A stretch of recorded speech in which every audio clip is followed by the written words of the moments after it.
We're at the Evansville Wartime Museum today, and this is Richard Kixmiller. Richard Kixmiller is a veteran of World War II. He served in the U.S. Navy.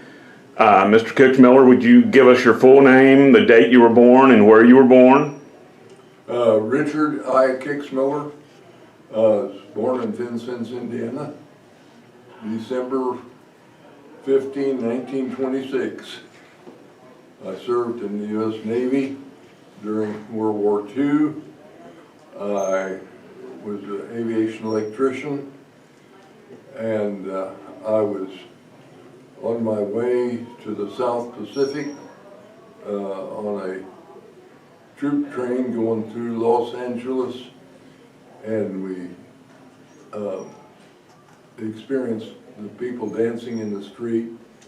The VJ Day just happened, and I was heading for San Diego, and so I was stationed in San Diego then for the next year, and then since the war was over, they didn't need us overseas, and it was time to come out of the Navy.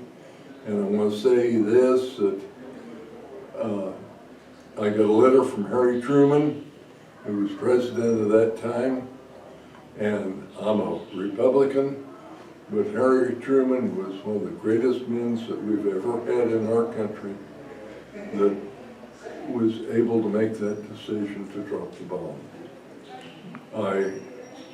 Before I went into the Navy, we lived in Vincennes, across the street from the canning factory, and across the street from us was a house where they had several German prisoners, young men, and my father was from Germany and spoke German well, so he would go over to their barracks and talk with those young German people, and they were just like we were.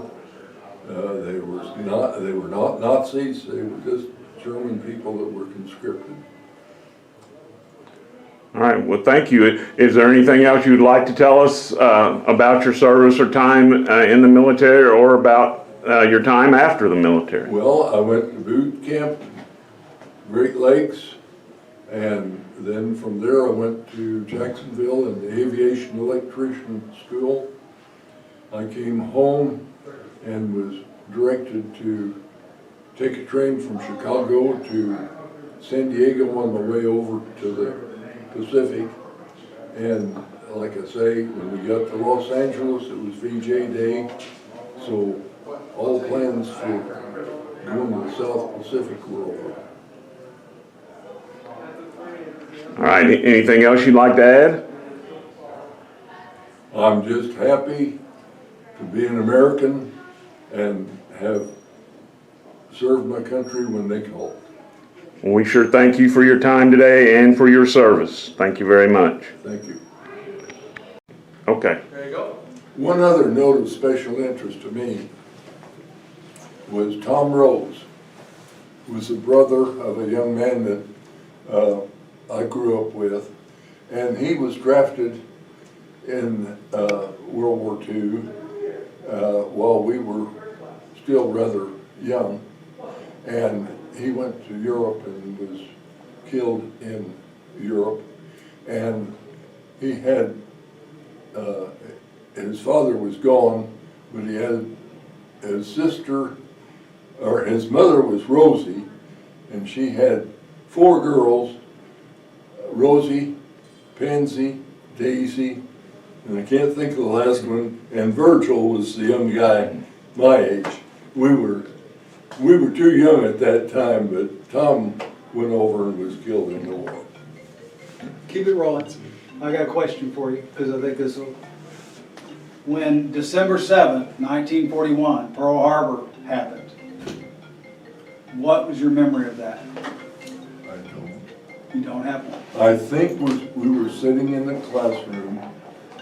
I mean, it's my recollection that we were sitting in the classroom, and the teacher announced that President Roosevelt was speaking. And that is blurred to me. I don't know how much is correct. And Okay. And then the days afterwards, I just, the time after that, I was, in the summer, I was a lifeguard at Vincennes swimming pool. okay. And spent my summer having a great time with the Navy. Very good. Thank you a lot. Yep.